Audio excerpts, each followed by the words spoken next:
O'zbekiston qishloq xo'jaligi mahsulotlari sifati, ta'mi bilan jahon bozorida doimo o'z o'rniga ega bo'lgan. So'nggi yillarda xalqaro maydondagi mijozlar sonini yanada oshirish maqsadida mamlakatimizda yetishtirilayotgan sarxil mahsulotlarni dunyoning qator nufuzli ko'rgazmalarida namoyish etish yaxshi an'anaga aylandi. Ana shunday tadbirlardan biri Singapurda tashkil etildi.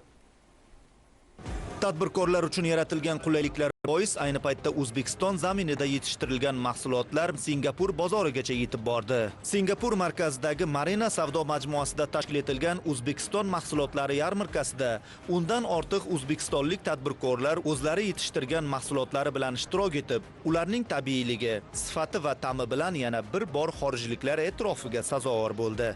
Today we visit this exhibition. Bugun biz ko'rgazmada o'zbek yetkazib beruvchilar bilan uchrashdik. Yangi ho'l va quritilgan mevalar, pomidor, anor, qovun, turli pista va yong'oqlarni ko'rib xursand bo'ldik. Men O'zbekistonga bir necha bor tashrif buyurganman va bu mahsulotlarni bilaman. Aslida Singapurga bu kabi mahsulotlar ko'plab davlatlardan kirib keladi. Bu yerda sifat va ta'm masalasi birinchi o'rinda. Bu mahsulotlar juda sifatli va muhimi Singapur bozorida ularga ehtiyoj bor. Biz o'zbek kompaniyalari bilan hamkorlik qilish uchun muzokaralar o'tkazib, mahsulotlarni import qilish, savdo va brend yaratishni kelishib oldik. Davlatimiz rahbari amalga oshirgan odilona ochiq siyosat bugun dunyo maydonida o'zining mevasini bermoqda. Singapur aholisi kelib bitta taklif bilan chiqmoqda. Ya'ni bu mahsulotlar juda ham tabiiy va boshqa mamlakatlarning mahsulotlari juda ham o'zgacha farq qiladi. Va tezroq buni biz Singapurning marketlarida, bozorlarda ko'rish istaymiz. Taklif bilan chiqqani bu O'zbekiston uchun, o'zbek tadbirkorlar uchun katta bir iftixor, faxr desam adashmayman. Har bir tadbirkor o'zining mahsulotlarini taklif etishlari, hamkorlik shartnomalari almashinuvlari va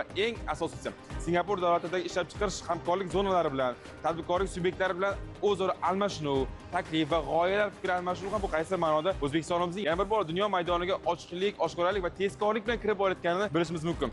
Jarayondan ma'lumki, loyiha xalqaro hamkorlik aloqalarini kengaytirish, yangi eksport bozorini ochish va investitsion kelishuvlar uchun muhim muzokaralar maydoniga aylandi.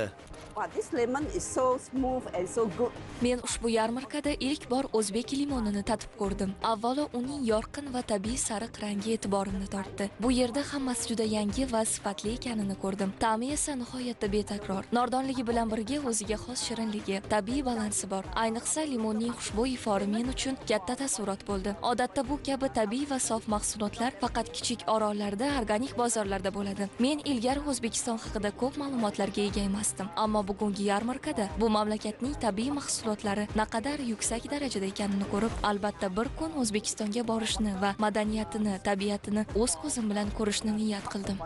Mazkur tashabbus davlatimiz rahbarining Singapurga amalga oshirgan tashrifi doirasida belgilab olingan iqtisodiy yo'nalishlarning amaliy ifodasi aslida.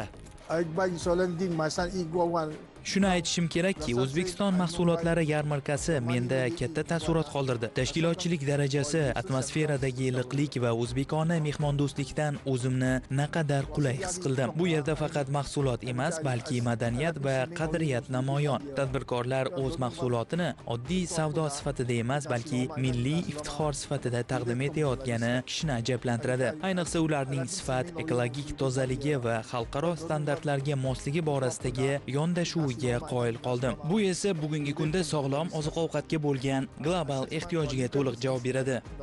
O'zbekiston pavilyoniga nafaqat mahalliy aholi, balki turli davlatlardan kelgan mehmonlar va investorlar ham katta qiziqish bildirdi. Ular tabiiy usulda quritilgan mevalar, zamonaviy texnologiyalar asosida tayyorlangan sublimatsiyalangan mahsulotlar, qayta ishlangan tabiiy sharbatlar, murabbolar hamda konservalangan oziq-ovqat tovarlari bilan yaqindan tanishish imkoniyatiga ega bo'lishdi. Xorijlik tadbirkorlar O'zbekistonning bugungi eksport salohiyatiga yuqori baho berib, manfaatli hamkorlik kelishuvlarini imzoladi.